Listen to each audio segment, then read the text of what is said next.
The ballroom chandeliers caught the edge of Marcus Webb's watch as he reached for the champagne flute someone had abandoned on a marble column. He wiped the lipstick stain with his cleaning rag, returned the glass to his cart, and checked the time. 3 hours until his shift ended. 3 hours until he could get home to Emma. The gala hummed around him with a particular frequency of wealth. Women in gowns that cost more than his yearly salary. Men in suits discussing mergers over cocktails. Marcus moved through it all like a ghost, emptying ashtrays, replacing linens, existing in that space where service workers live, seen but not noticed, present but invisible. He was halfway across the room when he heard the coughing. At first, it registered as background noise. Then it sharpened into something desperate. Marcus turned to see a man in a tuxedo doubled over near the buffet table, his face turning purple, one hand clawing at his throat. The people around him had frozen in that peculiar paralysis of the wealthy, uncertain whether intervention was appropriate, whether someone else should handle it, whether acknowledging the emergency would be unseemly. Marcus dropped his cart. His feet carried him across the polished floor before his mind could catalog the risks. He grabbed the man from behind, locked his arms across the sternum, and delivered 3 sharp thrusts upward. A piece of steak flew from the man's mouth and skittered across the floor. The man gasped, coughed, and drew a ragged breath. Color returned to his face. He straightened slowly, one hand on Marcus's arm for support. Around them, the frozen crowd began to thaw, murmuring, moving again. "Thank you," the man managed, his voice raw. "You saved my life." Marcus stepped back, already reaching for his cat. "Just glad you're okay, sir. Should probably sit down for a minute." That was when Thomas Brennan appeared. Thomas Brennan, VP of Operations for the hotel chain that employed Marcus. Thomas Brennan, who wore his authority like cologne, who smiled with his mouth but never his eyes, who had been looking for a reason to cut the cleaning staff budget for months. "What's going on here?" Brennan's voice cut through the murmurs. He took in the scene with quick, calculating eyes. The disheveled man in the tuxedo. Marcus in his janitor's uniform, still too close, one hand extended. The crowd watching with new attention. "This man saved my life," the rescued guest said. But Brennan was already moving, inserting himself between them. "So, I apologize profusely for any disturbance." Marcus, step back. "Now." Brennan's hand landed on Marcus's shoulder, not guiding, pushing. "Did he touch you, sir? Did he put his hands on you?" The question hung in the air, and Marcus felt the room's energy shift. He knew what Brennan was doing. He could see it happening in real time, the transformation of rescue into assault, heroism into transgression. He was choking, Marcus said quietly. "I performed the Heimlich maneuver." "Were you asked to touch this guest?" Brennan's voice rose slightly, performing for the room now. "Did you have permission to put your hands on him?" The rescued man tried to intervene. "He saved my life. I was choking." But Brennan was already steering Marcus away from the crowd, away from the man whose life he had saved, toward the service corridor. "We'll discuss this in my office." Immediately. Marcus went. What choice did he have? He was a janitor at a 5-star hotel, a single father who couldn't afford to lose this job, who needed the health insurance, who had a 6-year-old daughter waiting at home with a babysitter he was paying $12 an hour. He went because that's what people like him did. They went when people like Brennan said go. The office was small and windowless, decorated with motivational posters about teamwork that felt like jokes.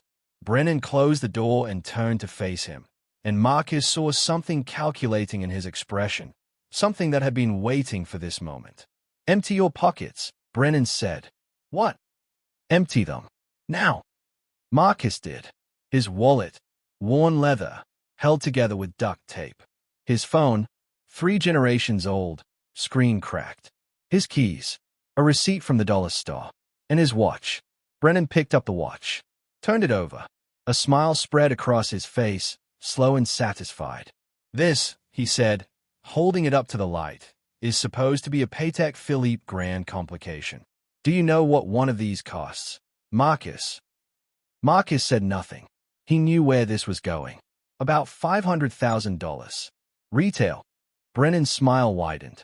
But this is a fake. A cheap knockoff. Probably bought it on some street corner for $50, right? Trying to pretend you're something you're not. The watch had been his father's. His real father. Not the series of men his mother had brought home after his dad died. His father had worn it every day of Marcus's childhood, had left it to him with a note that said only remember who you are. Marcus had never known whether it was real or fake, had never cared.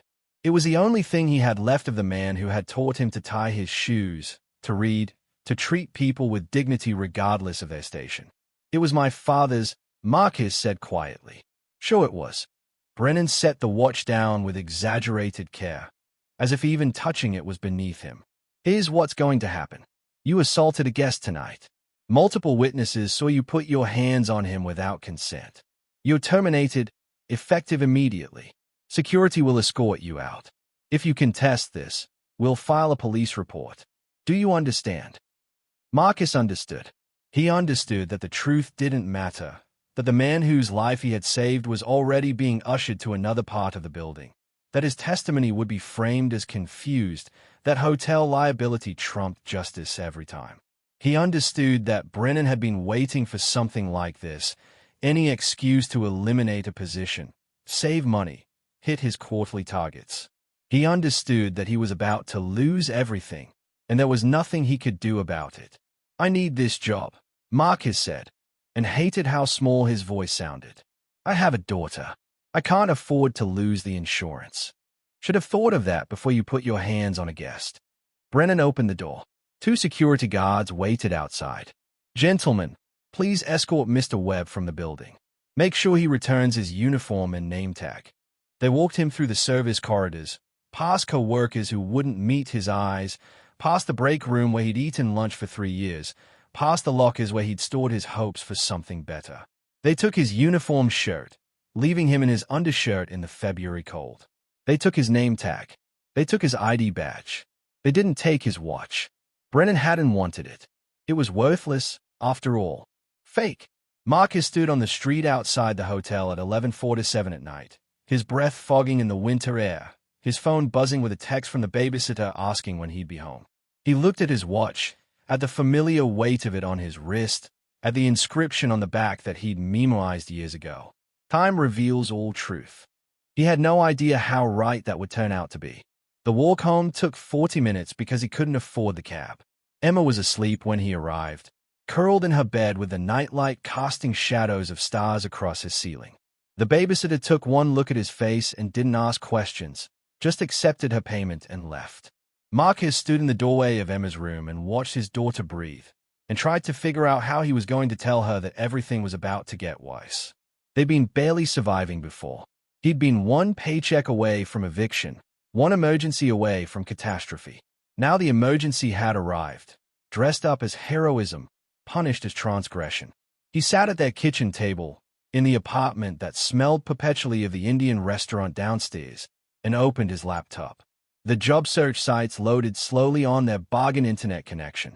Janitorial positions, all of them requiring references, all of them asking about his previous employment, all of them dead ends once they called the hotel and heard Brennan's version of events. By 3 in the morning, he'd applied to 17 positions. By 4, he'd received 3 automated rejections. By 5, Emma was awake, padding into the kitchen in her unicorn pajamas, asking why Daddy was still up. Couldn't sleep, sweetheart, he said, closing the laptop. How about I make you breakfast? They had pancake mix, the cheap kind that required only water. Emma ate at the table, swinging her legs, talking about a project at school, a diorama about families. She needed supplies. Poster board. Markers. Photographs. We'll get them, Marcus promised, and wondered how. The phone call came at 9:15. The hotel's HR department, not Brennan himself.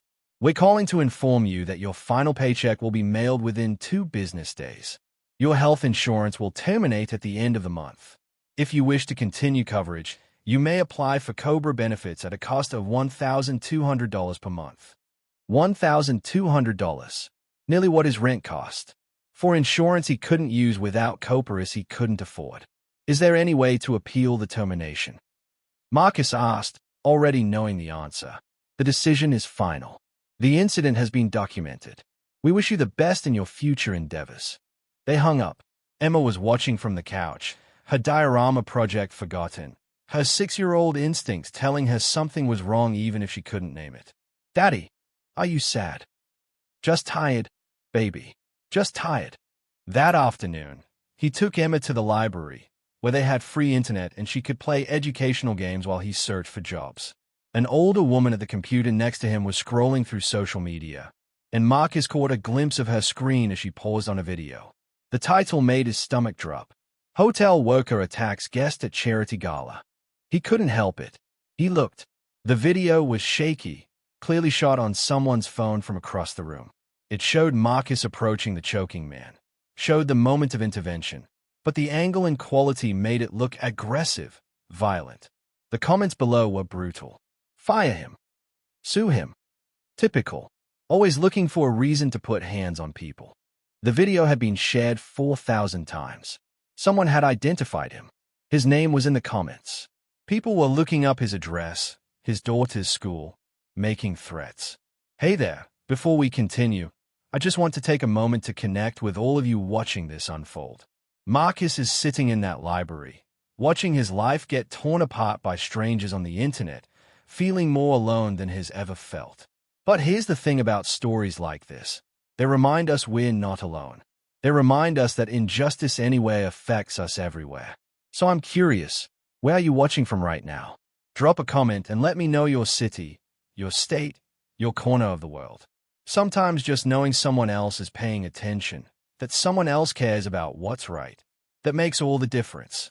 It certainly would have made a difference to Marcus that day. He closed the browser, grabbed Emma's hand. Time to go, sweetheart. But I didn't finish my game. We'll come back tomorrow. I promise. Except they wouldn't. Because by tomorrow, Marcus would be afraid to leave the apartment. Afraid someone would recognize him. Afraid of what they might do. That night, Emma asked him why he wasn't eating dinner. He'd made spaghetti, the cheap kind, but his stomach felt like it was full of stones. Not hungry, he said, and watched her twirl noodles on her fork, and wondered how long before he had to choose between feeding her and paying rent. His phone buzzed. A text from a former co-worker. Sorry, man. Brennan's telling everyone you were stealing. Says the watch was evidence. Says they found other stuff in your locker. It's all over the hotel. Stealing. Now he wasn't just violent. He was a thief.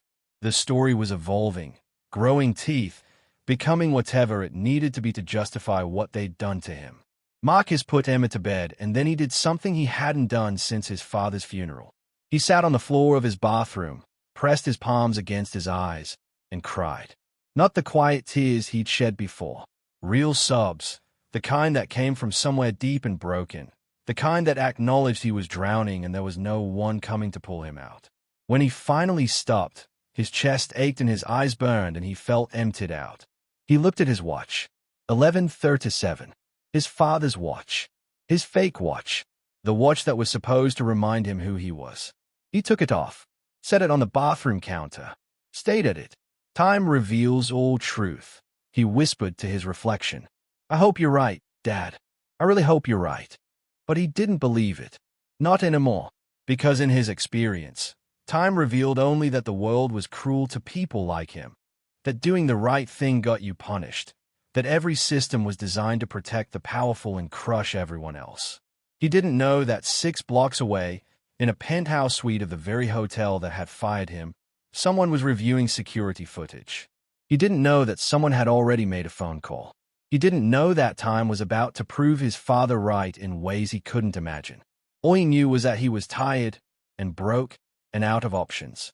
All he knew was that his daughter needed him, and he was failing her. All he knew was that tomorrow he'd wake up and try again, because that's what people like him did.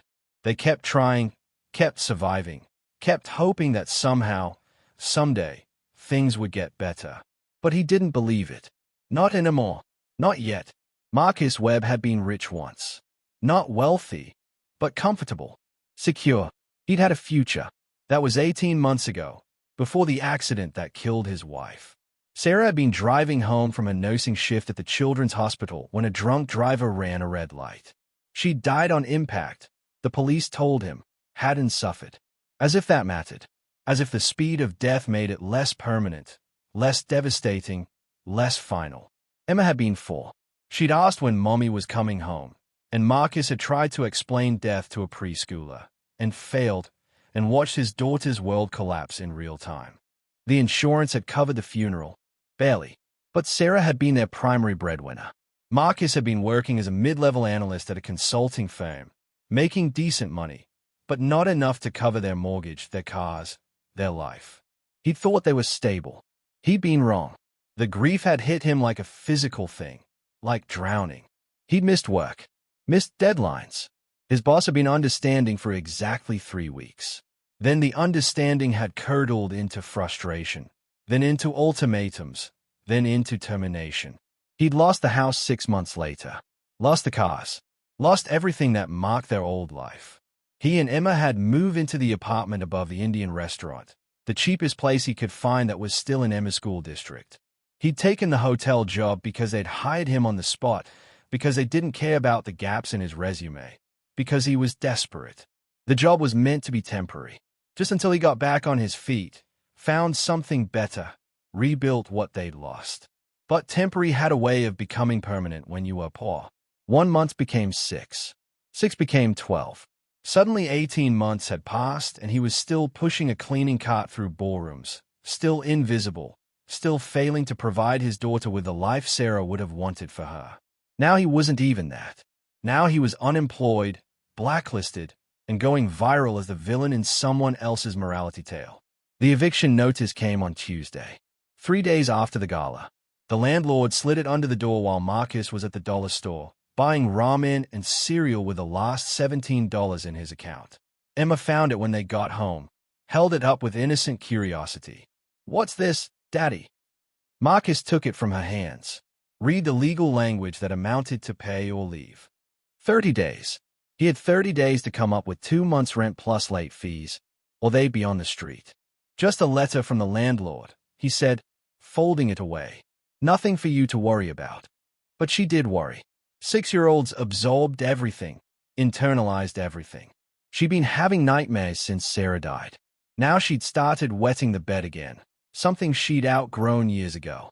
Marcus would wake to her crying, would change her sheets in the middle of the night, would hold her while she sobbed with shame. "It's okay, baby. It's okay. Everybody has accidents. The kids at school say their daddies have jobs. Why don't you have a job anymore?" "Because I saved a man's life," he wanted to say. "Because I did the right thing and got punished for it. Because the world is cruel and arbitrary and I can't protect you from it. I'm looking for a new job," he said instead. "I'll find one soon. I promise." He was applying to everything. Fast food, retail, warehouse positions, anything that would hire someone with an assault allegation on his record, anything that didn't require a background check, anything that paid anything at all. Nobody called back. Or when they did call back, they'd clearly Googled his name first. The conversations were brief. "We've decided to move forward with other candidates. The position has been filled. We'll keep your resume on file." The viral video had been viewed 2 million times now. Local news had picked it up. A reporter had called his phone, asking for comment. Marcus had hung up. The reporter had come to his apartment building. Marcus had pretended not to be home while Emma watched from behind the couch, confused why they were hiding. His former co-workers stopped answering his texts. Old friends from the consulting firm, people he'd considered close, didn't return his calls. Even his mother, when he'd finally broken down and called her, had been cold. "Well, Marcus, maybe if you'd kept your hands to yourself, you wouldn't be in this situation." She'd always been that way. After his father died, she'd remarried within a year, had chosen a man who'd seen Marcus as a burden, an expense, something to be tolerated rather than loved. She'd chosen that man's comfort over her son's well-being again and again. Marcus had learned early that blood didn't guarantee loyalty. He hung up and didn't call back. Emma asked about Grandma. Marcus said she was busy. Emma didn't push. She'd learned early, too early, not to ask questions that might have painful answers. Thursday morning, Marcus woke feeling strange. Dizzy. His chest tight. He'd been having headaches for days, had been ignoring them because he couldn't afford to see a doctor. But this felt different. This felt serious. He got Emma ready for school anyway, made her breakfast, packed her lunch, walked her to the bus stop. The other parents avoided him. Word had spread. He was the violent janitor, the fake watch guy, the one making trouble. When he got back to the apartment, he tried to stand and his legs buckled. The room tilted. He grabbed the counter, steadied himself, waited for the dizziness to pass. It didn't. He made it to the couch before he collapsed. When he woke up, it was dark. His phone showed 16 missed calls from the school. The time said 6:43. Emma. Jesus. Emma. He tried to stand. The room spun. He crawled to the bathroom, threw up, crawled back. Called the school with shaking hands. Got voicemail. They closed at 6. Where was Emma? Where was his daughter? The knock at the door came at 7:15. Marcus dragged himself upright, stumbled across the room, opened it to find Emma standing with a woman he didn't recognize. Mr. Webb, I'm Mrs. Patterson. I teach 3rd grade. Emma was waiting at the pickup area. Nobody came. The office tried to reach you. I'm sorry. I'm so sorry. I fell asleep. I've been sick. Mrs. Patterson's expression softened slightly as she looked at him. He realized what he must look like. Pale, sweating, barely able to stand. Do you need me to call someone? An ambulance? No, I'm fine. Thank you for bringing her home. Emma slipped past him into the apartment, silent. Mrs. Patterson hesitated, clearly weighing whether to involve child services, then nodded. Take care of yourself, Mr. Webb. For her sake. Marcus closed the door, turned to find Emma standing in the middle of the room, her backpack still on, tears streaming down her face. I thought you left me, she whispered. Like Mommy did. I want to pause here for a moment, because this is where Marcus Webb's life hit bottom. Lying to his daughter that everything would be okay when they both knew it wasn't. Borrowing hope he didn't have to give her peace he couldn't feel. And sitting at home watching it all unravel. I have to say, stories like these hit different when you realize they're happening right now. Somewhere in your city, maybe on your street. So here's what I want from you. If this story is reaching you, if Marcus's struggle feels real to you, do me a favor. Hit that like button, not for me, but because these stories need to be told. Drop a comment below. Tell me what you think. Share where you're watching from, because community matters. Subscribe to this channel if you haven't already, because we're going to keep telling these stories, the ones that matter, the ones about real people fighting real injustice. Share this video with someone who needs to hear it.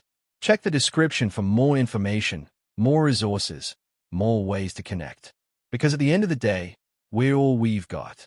And Marcus is about to discover what it means when someone with real power decides to care. He held her while she cried. Promised he would never leave her. Promised he was fine. Promised everything would be okay. All eyes. All necessary. That night, after Emma was asleep, Marcus sat at the kitchen table and took inventory of his life. $73 in his bank account. A maxed-out credit card. An eviction notice. A daughter depending on him. A body that was failing. No job. No prospects. No help coming. He opened his laptop, typed homeless shelters with space for families into the search bar. Read about wait lists, about rules that separated parents from children, about the bureaucracy of poverty that made surviving almost impossible. He closed the laptop, put his head in his hands, felt the watch heavy on his wrist, his father's watch, the reminder that time revealed all truth. What truth was there in this? What justice? What point?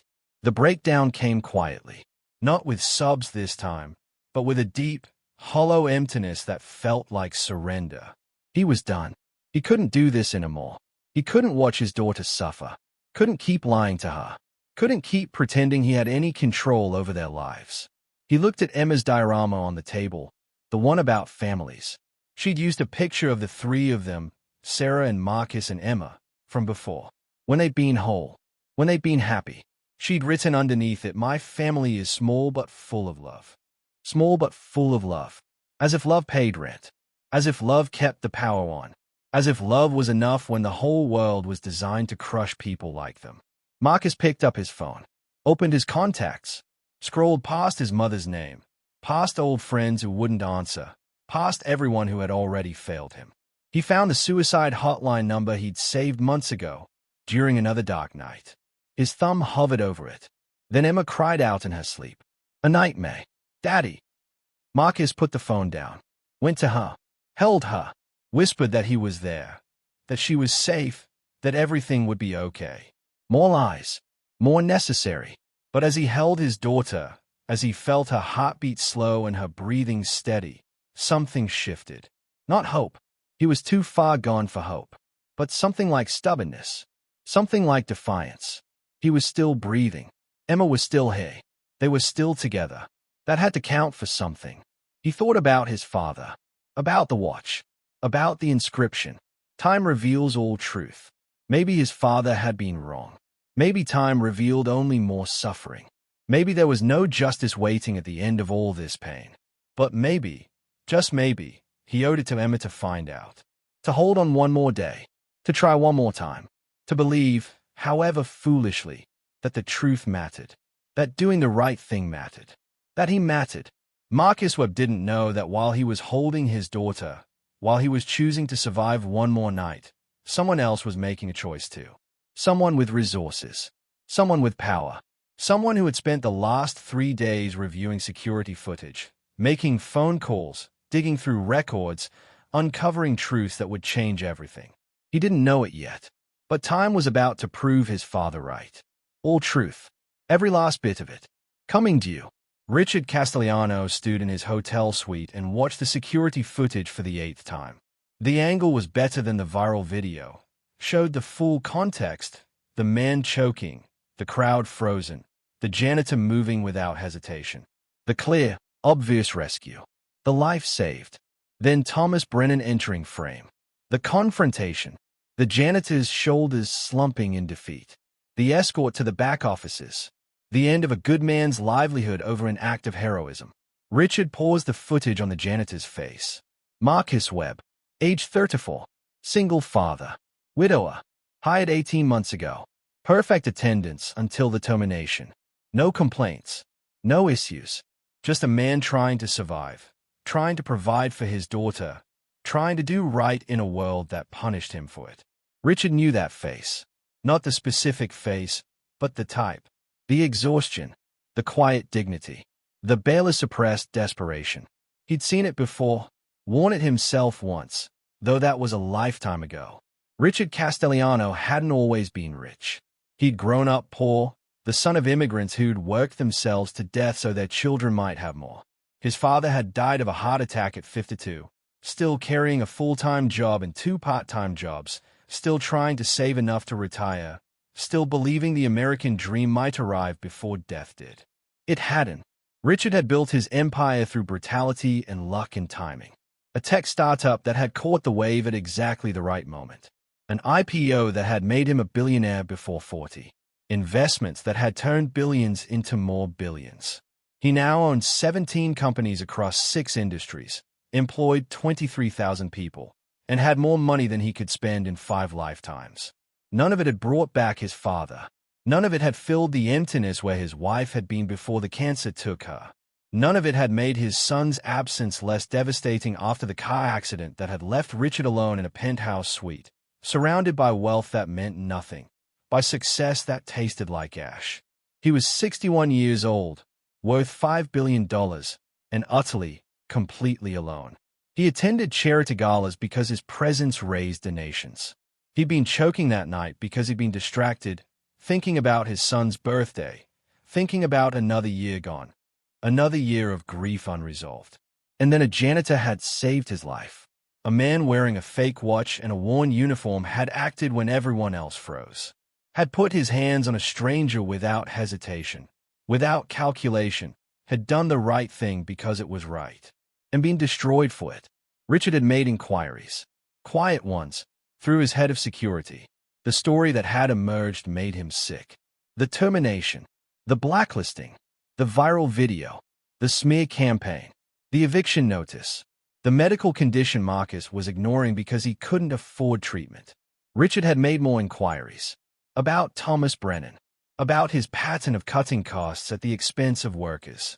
about his bonuses tied to reducing unnecessary expenses like staff retention and healthcare, about his history of complaints that had been buried by HR because he hit his quarterly numbers.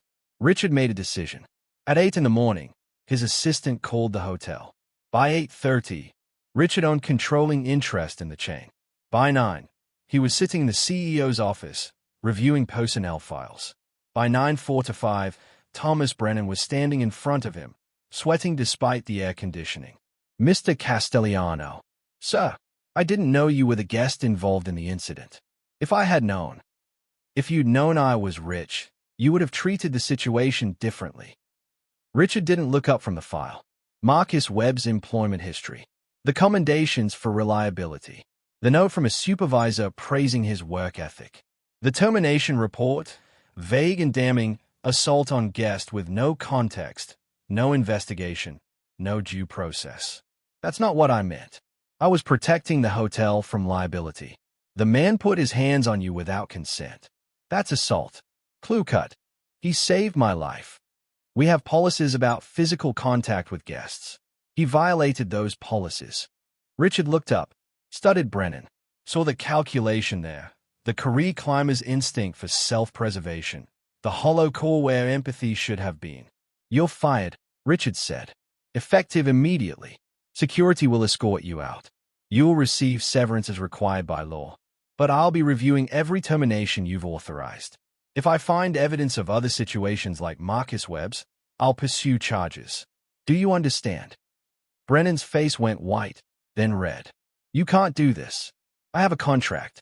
I have rights. I'll sue. You'll lose. I own very good lawyers. Better than anything you can afford. You can try if you want. But I'd suggest you take your severance and go quietly. Security appeared. Brennan left, still sputtering threats that both of them knew were empty. Richard returned to the file. Found Marcus Webb's address. Called his driver. I need to go to an apartment in the South District. Now. The building was worse than Richard had expected. Crumbling brick. Graffiti on the walls. The smell of curry and desperation.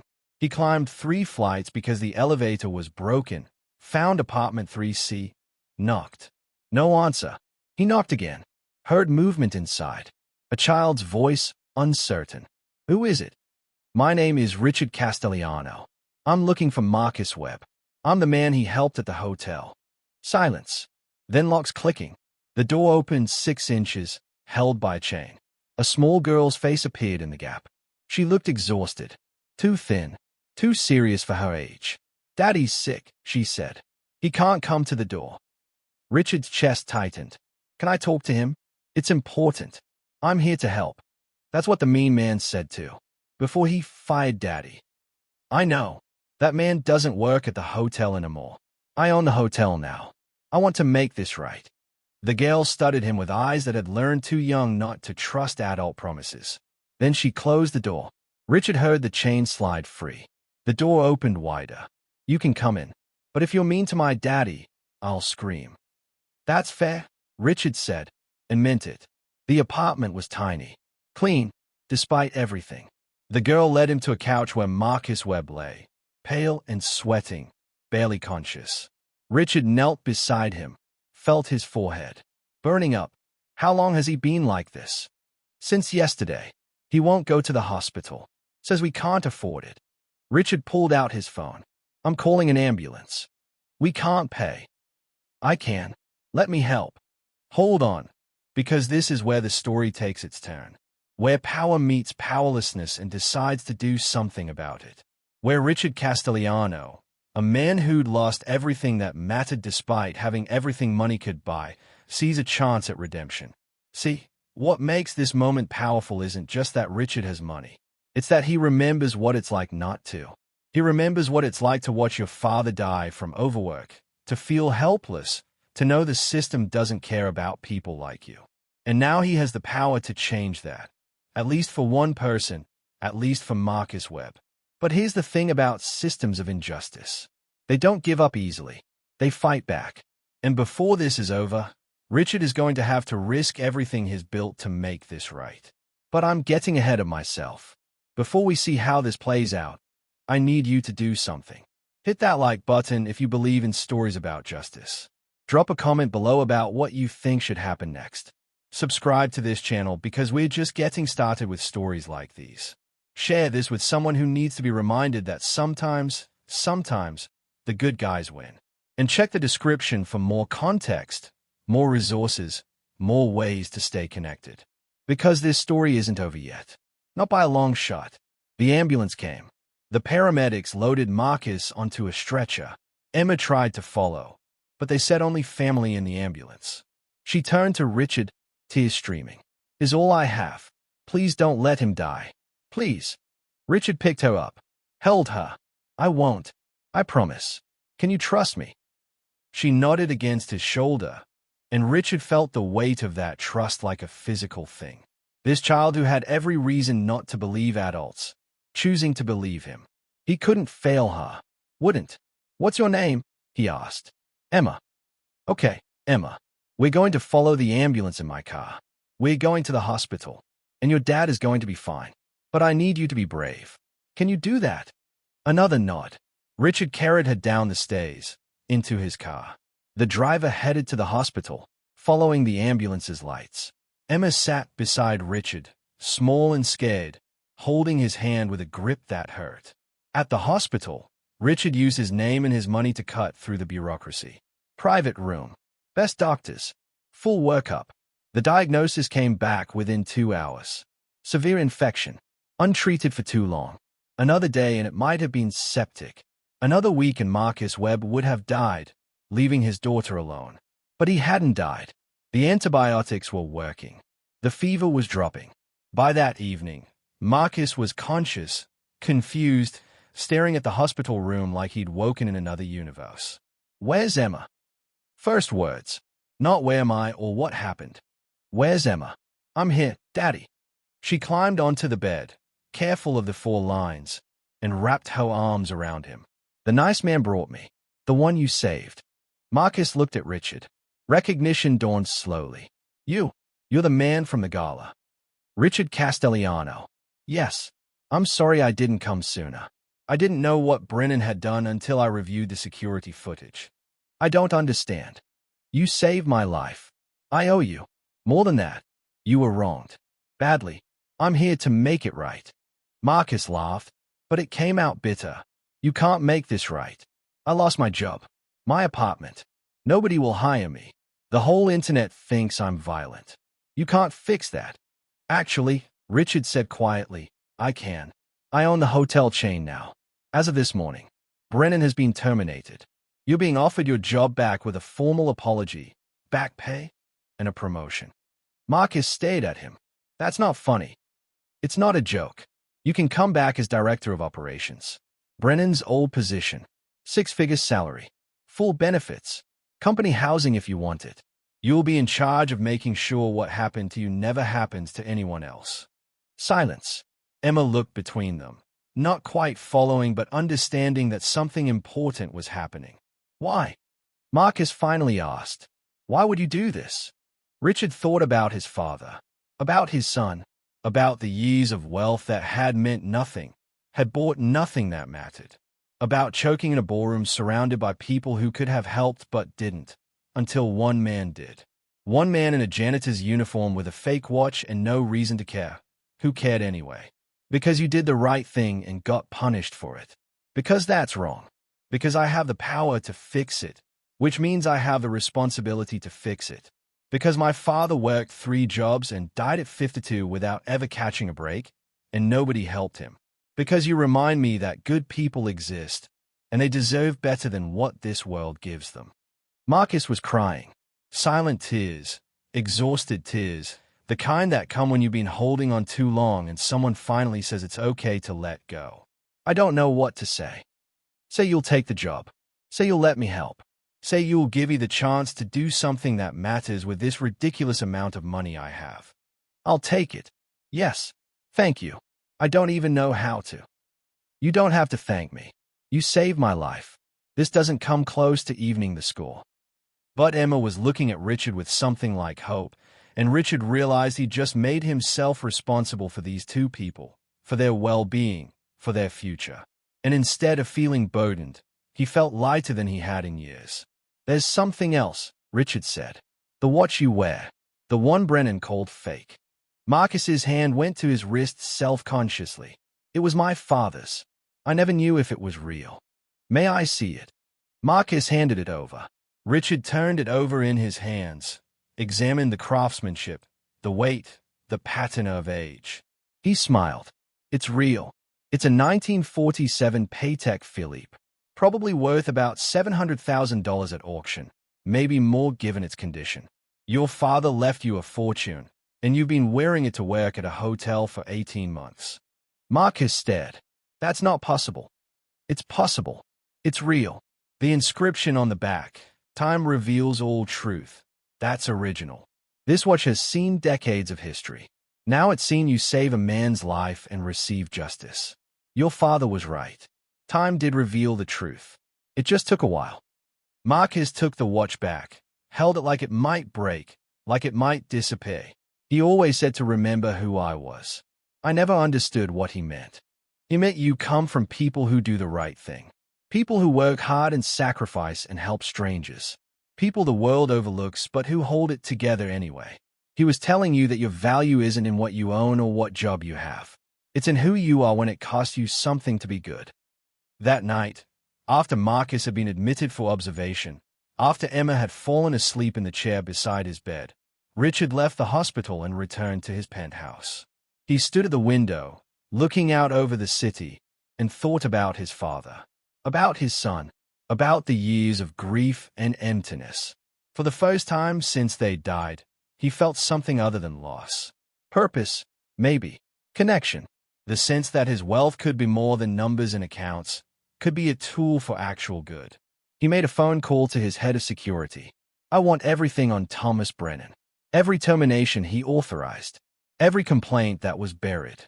I want to know who else he hurt." "Already on it, sir. Preliminary count is 16 people over the last 3 years. Similar circumstances. Good employees eliminated for budget reasons, often with fabricated misconduct allegations. Find them. All of them. I want to offer restitution. Jobs, back pay, public apologies. Whatever it takes. That's going to be expensive, sir." "Good. I have too much money anyway. Use it." He hung up, made another call. To his lawyers. "I want to establish a foundation. For workers wrongly terminated. Legal defense fund, financial assistance, job placement. Whatever they need. I want it running within a month. Budget, sir. 100 million to start. We'll add more if needed." "That's quite generous." "It's not generous. It's justice. There's a difference." He ended the call, looked at his reflection in the window, saw an old man who'd spent too long alone, who'd let grief hollow him out, who'd forgotten what it felt like to care about something beyond his own pain. He thought about Emma's hand in his, about Marcus's tears, about the weight of that trust. He thought about his father, dying at 52 without a break, about his son, gone too soon, about chances missed and time wasted. "I'll do better," he said to the reflection, to the ghosts of the people he'd loved and lost. "I'll make it mean something. I promise." And for the first time in years, Richard Castellano felt like he might actually keep a promise. Felt like he might actually deserve the life he'd been given. Felt like time might reveal truth after all. Richard Castellano's penthouse office had floor-to-ceiling windows, but this morning he'd closed the blinds. The sunlight felt like an accusation, too bright for what was coming. The hotel chain's board of directors sat around his conference table, 12 faces ranging from confused to hostile. Richard had called the emergency meeting at 6 in the morning, had made attendance mandatory, had made clear that this was not a request. "I'm sure you're wondering why I've asked you here," Richard began, standing at the head of the table. 3 weeks ago, one of our employees was terminated for saving my life. I'm here to ensure nothing like that ever happens again." The chairman, Gerald Morrison, cleared his throat. "Richard, we understand you're grateful to this man, but we have policies for a reason. Litigation risk, liability concerns. Marcus Webb is not a liability risk. He's a hero who was punished for doing the right thing. Thomas Brennan terminated him to meet a budget target. How many others has this board allowed to be sacrificed for quarterly numbers? Uncomfortable silence. Richard pulled a folder from his briefcase, slid copies across the table. 16 people over 3 years. All good employees. All terminated under suspicious circumstances. All by Brennan, with this board's implicit approval because he hit his numbers. Richard's voice was calm, but his hands were shaking. One woman, Sarah Chen, was fired while undergoing chemotherapy. The reason given was performance issues. She died 6 months later, uninsured. Another man, Robert Hayes, was terminated for complaining about safety violations. The violations were real. An employee died 3 weeks after Hayes was fired. A preventable death. Morrison's face had gone pale. We didn't know the details. We trusted management to make appropriate decisions. You didn't want to know. Knowing would have complicated the profits. Knowing would have required you to care about something other than dividends. Richard leaned forward. Here's what's going to happen. This board will approve a complete review of every termination in the past 5 years. We'll offer restitution to anyone wrongly fired. We'll establish an independent ombudsman to review future terminations. We'll implement mandatory investigations before any employee is let go. And we'll take a substantial hit to this year's profits to fund it all. The shareholders will revolt, someone said. We'll be sued. Let them sue. I'm the majority shareholder. I'll absorb the losses. But this ends today. We're going to treat our employees like human beings, not line items on a spreadsheet. Is that clear? The vote, when it came, was 11-1. Morrison was the only dissent, and he resigned within the hour. Richard didn't stop him. Some people couldn't be reformed, could only be removed. But the board was only the first battle. The second came from Richard's own family. His brother-in-law, David, showed up at the penthouse that evening, furious. David had married Richard's sister 30 years ago, had spent those decades living off the connection, trading on the family name, expecting access to the wealth without any of the work. What the hell are you doing? David slammed a newspaper on Richard's desk. The headline read, Billionaire Castellano Goes Woke. Hotel Empire in Chaos. I'm correcting an injustice. You're destroying shareholder value. You're making us look weak. You're setting a precedent that every disgruntled employee can claim victimhood and get a payday. Marcus Webb isn't disgruntled. He saved my life and was fired for it. There's video proof. The case is airtight. That's not the point. The point is perception. We look like we're caving to some sub-story. We look vulnerable. Richard stood, and there must have been something in his expression because David took a step back. Let me be very clear, Richard said quietly. I don't care how we look. I don't care about perception. I care about doing what's right. If you have a problem with that, you're welcome to sell your shares and leave. But as long as I control this company, we're going to treat people with dignity. All people, not just the ones who can afford lawyers. Your sister is worried about you. She thinks you're having some kind of breakdown. The board agrees. There's talk of a competency hearing. Let them try. I have every right to run my companies as I see fit. And if my sister thinks helping people is a sign of mental illness, she's welcome to call me herself instead of sending you. David left, still angry. Richard's phone rang 30 seconds later. His sister, Margaret, her voice tight with frustration. Richard, you're embarrassing the family. This janitor story is all anyone talks about. Do you know what they're saying at the club?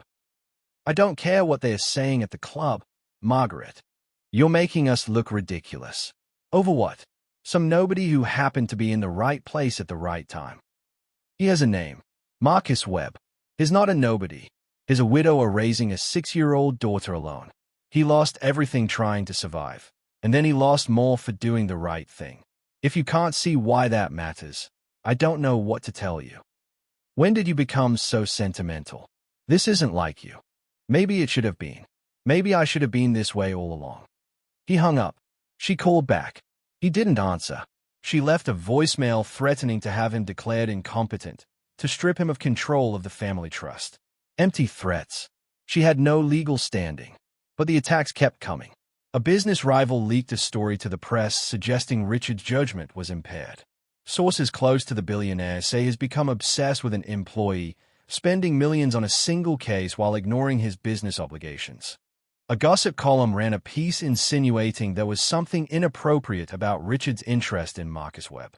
What's really behind Castellano's sudden generosity? Insiders wonder if there's more to this relationship than meets the eye. Marcus called Richard at midnight, his voice shaking. Have you seen what they are saying? They're making it sound like I'm some kind of... I can't have this. Emma's classmates are going to see this. I can't. Ignore it, Richard said, though his own hands were clenched with anger. It's a smear campaign. They are trying to make this ugly because they can't argue with the facts. Just ignore it. Easy for you to say. You're a billionaire. I'm the guy who got famous for the wrong reasons. This could follow Emma her whole life. Maybe I should just take the job offer and go quiet. Let this blow over. They won't let it blow over.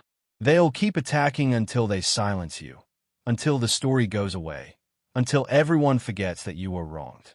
Is that what you want? To let them win? Silence on the line. Then, quietly. No, but I don't want Emma hurt. She won't be. I promise you. But I need you to trust me. Can you do that? I don't know. I barely know you. That's fair. But you saved my life. That has to count for something. Marcus sighed. Okay. I trust you. But if this gets worse, it won't. I'll make sure of it. Richard hung up and immediately called his head of security. I want surveillance on Marcus Webb and his daughter. Quiet, professional.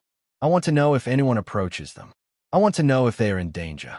And I want a cease and desist sent to every outlet running the inappropriate relationship story. If they don't retract, we sue. For everything. That's going to be expensive. I keep hearing that. I don't care. Do it. The cease and desist letters went out.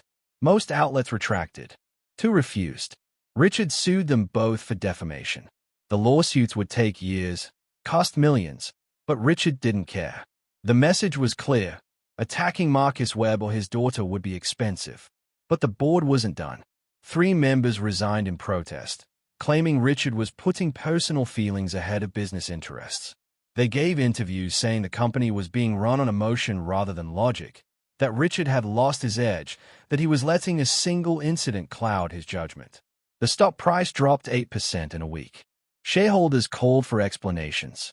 Activist investors started making noise about a proxy fight. Richard's executive team held an intervention meeting. So, with respect, you're jeopardizing the entire company over this. The markets are losing confidence. We're hemorrhaging value. Can't we just settle with this man quietly and move on? No, Richard said, because this isn't just about Marcus Webb. It's about every worker who's been exploited, every person who's been tossed aside for profit margins, every system that protects the powerful at the expense of everyone else. If we back down now, we're saying that system is acceptable. It's not. But the financial cost is irrelevant. I have $5 billion. If I spend every penny fixing this, I'll still have more than I need. Money has to be for something other than accumulating more money. It has to mean something. It has to do something. They left, unconvinced but unwilling to push further. Richard stood at his window and watched the city below, all those lights, all those people trying to survive, most of them one disaster away from losing everything. He thought about his father, dying at 52, about Marcus Webb, nearly dying from an untreated infection because he couldn't afford a doctor, about all the people in between, suffering quietly, invisibly, while people like Richard accumulated wealth they couldn't possibly spend. It has to mean something, he said again, to the empty office, to himself. It has to. 3 days before the scheduled press conference where Richard planned to announce the full story, to show the security footage, to vindicate Marcus Webb publicly, someone broke into Marcus's apartment. Emma was at school. Marcus was at a job training session Richard had arranged. The intruder ransacked the place, looking for something, or trying to send a message. They left a note on the kitchen table. Drop this, or your daughter pays. Marcus called Richard, barely coherent with fear. Richard called the police, called his security team, had Marcus and Emma moved to a safe house within an hour. Armed security, surveillance, everything money could buy. But that night, alone in his penthouse, Richard felt something he hadn't felt in years. Fear. Real fear. Not for himself, but for Marcus and Emma. For the responsibility he'd taken on. For the possibility that his actions might get them hurt. He called his head of security. I want to know who did this. I don't care what it costs. Find them. So, this is escalating. Maybe we should consider backing down. For their safety. No. Find who did this. Because backing down now tells every corporation in America that they can abuse their workers, and if anyone fights back, they can just threaten violence and win. That's not a world I want to live in. That's not a world I want Emma to grow up in. I want to stop right here because this is the moment where Richard Castellano has to decide who he is. Is he the billionaire who protects his wealth and his reputation? Or is he the man his father raised him to be? The one who stands up for people who can't stand up for themselves, even when it costs him everything. See, real change doesn't come cheap. It comes with threats and lawsuits and people calling you crazy. It comes with risk. And right now, Richard is risking everything. His reputation, his fortune, maybe even Marcus and Emma's safety. But here's what I know. These stories matter. Stories about people who refuse to back down, who fight for what's right even when it's hard. And if you believe that, if you think these stories need to be told, then do something about it. Hit that like button. Drop a comment about what you think happens next. Subscribe if you haven't already. Share this with someone who needs to remember that sometimes the good guys fight back. And check the description for more ways to engage with these stories. Because in a minute, you're going to see what happens when a billionaire decides that justice matters more than profit. And trust me, it's worth the wait. The perpetrators were found within 24 hours. 2 men, hired through a shell company, paid by an account traced back to David, Richard's brother-in-law. Not acting alone, but with the implicit approval of the 3 board members who'd resigned. A coordinated effort to frighten Richard into silence, to protect the old way of doing business. Richard had them all arrested, called the press, released a statement detailing the conspiracy, the threats, the attempts to silence Marcus Webb through intimidation and violence. The story exploded. National news. Congressional inquiries. The board members faced criminal charges. David was arrested at his club, let out in handcuffs while his friends watched. Margaret called Richard, hysterical, begging him to make it stop, claiming she hadn't known, claiming David acted alone. Did you know? Richard asked her directly. A pause. Then, quietly, I knew he was angry. I knew he was planning something. I didn't think he'd go this far. You knew and you said nothing. You're complicit. Don't call me again. He hung up, blocked her number, cut her out of his life as completely as she'd cut herself out through her silence, her cowardice, her willingness to let violence happen if it protected her comfort. The press conference happened as scheduled. Richard stood beside Marcus Webb at a podium, security flanking them, cameras everywhere. He played the full security footage, showed the rescue, showed the immediate termination, showed the smear campaign, showed everything. Marcus Webb saved my life, Richard said into the microphones. For that act of heroism, he was fired, blacklisted, and threatened. His crime was being good in a system that rewards cruelty. That ends today. I'm announcing the Webb Foundation, named in honor of Marcus's father, whose watch carried the inscription "Time reveals all truth." The foundation will provide legal defense, financial assistance, and job placement for workers wrongly terminated. Initial funding is $200 million. Additional funding will be provided as needed.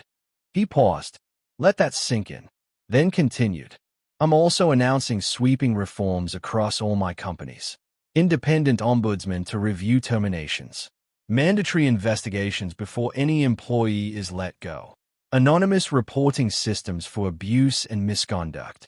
Profit-sharing programs so workers benefit from company success. Living wages and benefits for all employees, including contractors and service workers. The shareholders would hate it. The board would resist. But Richard was majority owner. He could do this. Would do this. Marcus stepped to the microphone. Emma beside him. He looked terrified, but he spoke anyway. 3 weeks ago, I thought my life was over. I'd lost my job, my home, my hope. I was ready to give up. But Mr. Castellano didn't just give me my job back. He gave me my dignity back. He showed me that doing the right thing matters, even when it costs you. Especially when it costs you. And he showed me that sometimes, not always, but sometimes, the system can be changed by people who refuse to accept that cruelty is normal. Marcus's voice broke. Emma reached up, took his hand. He looked down at her, gathered himself, continued. I'm not special. I'm just a guy who tried to help someone. There are thousands of people like me who get punished for caring, for trying, for being human in places that treat humans like expenses. This foundation is for them. For everyone the system chews up and spits out. For everyone who's been told they don't matter. You do matter. We all do. The questions came fast after that. Aggressive questions about money, about motives, about whether this was sustainable. Richard answered them all patiently. Yes, it was expensive. Yes, it would hurt short-term profits. No, he didn't care. Yes, this was personal. No, he wasn't running for office. Yes, he expected other companies to follow suit. No, he wasn't naive enough to think they would without pressure. Then what's the point? A reporter asked. If you know most companies won't change, what does this accomplish? Richard smiled, thought about his father, about Emma holding Marcus's hand, about time revealing truth. It accomplishes this, he said. It shows that another way is possible. It proves that treating people with dignity doesn't destroy business. It sets an example, and maybe, just maybe, it inspires someone else to do the same. Change doesn't happen all at once. It happens one decision at a time, one person at a time, one company at a time. This is my decision. This is my time. What you do with yours is up to you. The press conference ended. Security escorted them out through a side exit, away from the cameras. In the car, Emma looked up at Richard. Are you my grandpa now? She asked. Richard's throat tightened. He thought about his son, gone too soon. About grandchildren he'd never have. About second chances and found families and the ways life surprises you when you stop hiding from it. If you want me to be, he said carefully. If that's okay with your dad. Marcus was crying again, but smiling through it. Yeah, I think that would be okay.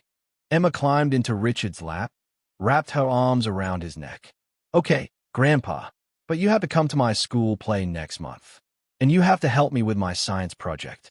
And you have to teach me about business so I can be a billionaire too. Richard laughed, really laughed, for the first time in years. Deal.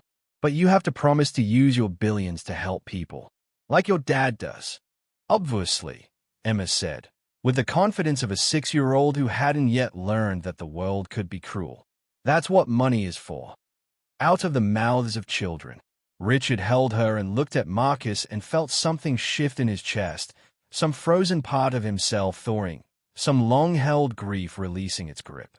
He'd spent years alone, believing his wealth meant nothing, believing success was empty, believing the loss of his son had ended his chance at family. He'd been wrong. Family wasn't just blood. It was choice. It was showing up. It was using what you had to protect people who needed protecting. It was a janitor in a fake watch, doing the right thing because it was right. It was a 6-year-old teaching a billionaire about purpose. It was a second chance at mattering, at meaning, at making the world slightly less cruel than it had been before. Time reveals all truth. His father had been right. Marcus's father had been right. You just had to be patient. You just had to keep doing the right thing, even when it cost you, even when it seemed pointless, even when everyone told you to stop. Eventually, the truth comes out. Eventually, justice arrives. Eventually, the good you put into the world comes back to you in ways you couldn't have predicted. Eventually, 6 months later, Marcus Webb stood in the boardroom of the hotel chain, now officially renamed Webb Hospitality in honor of his father. The walls were decorated with photos of employees, not executives.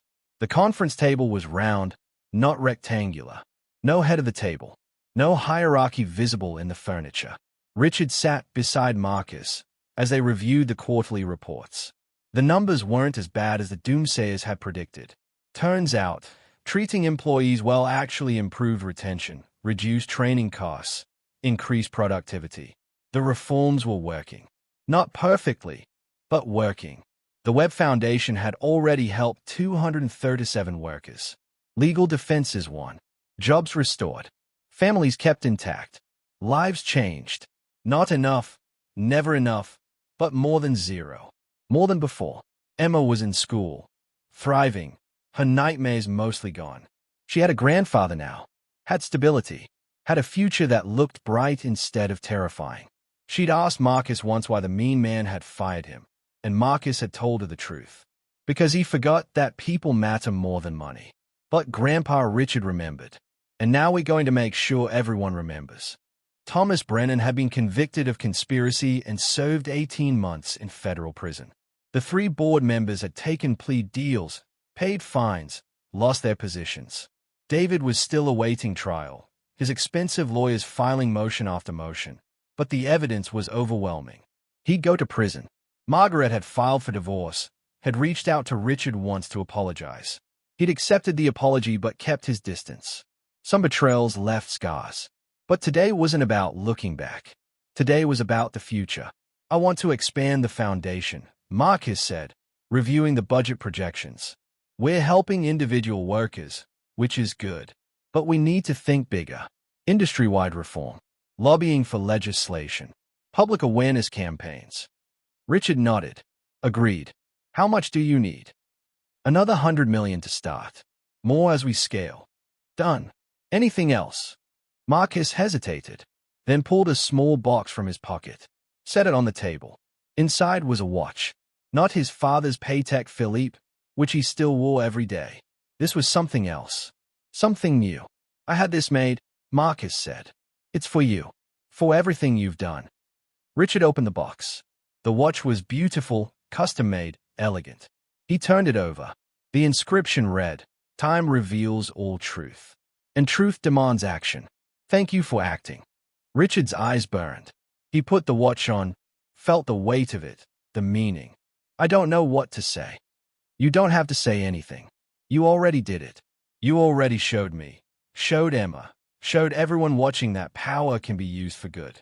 That wealth can mean something. That one person can make a difference. Marcus paused. My father told me to remember who I was.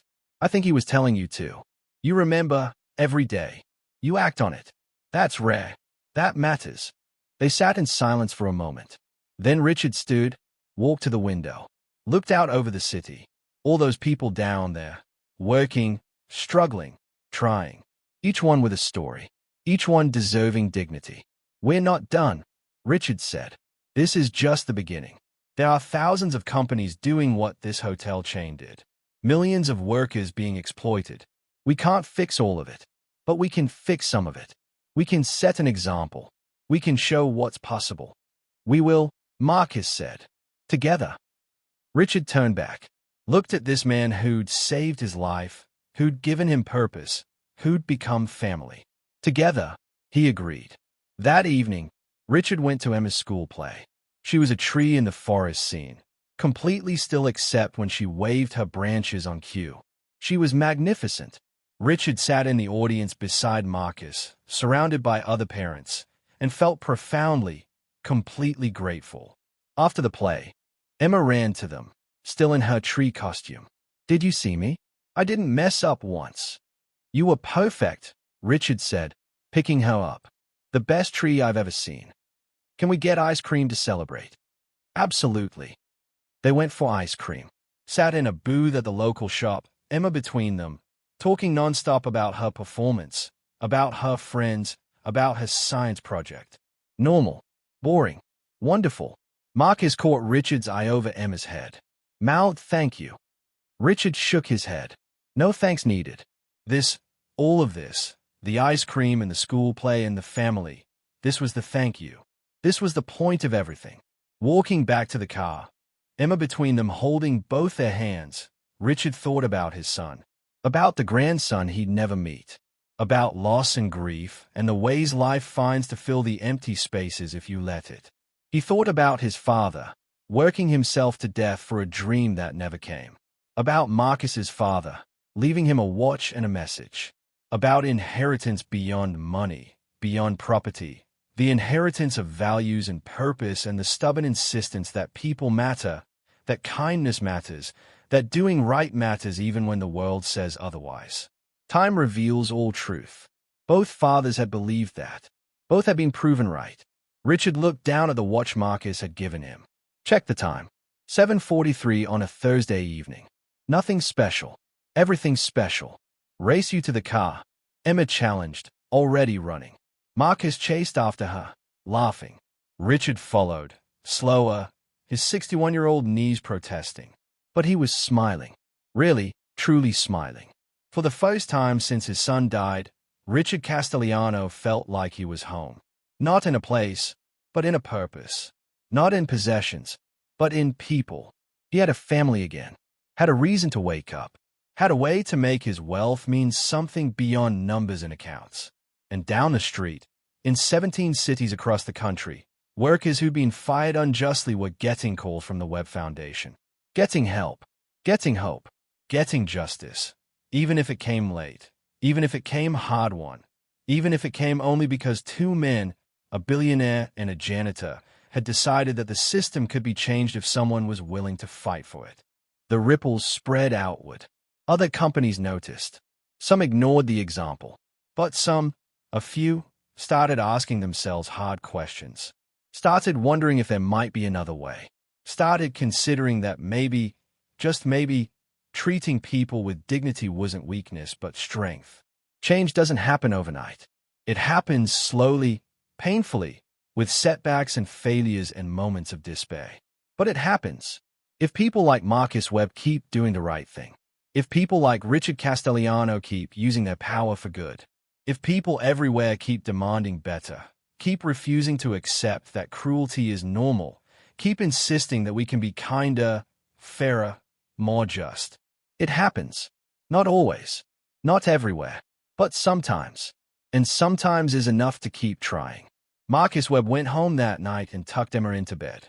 Kissed her forehead. Told her he loved her. She was already half asleep. Her tree costume crumpled on the floor, her face peaceful.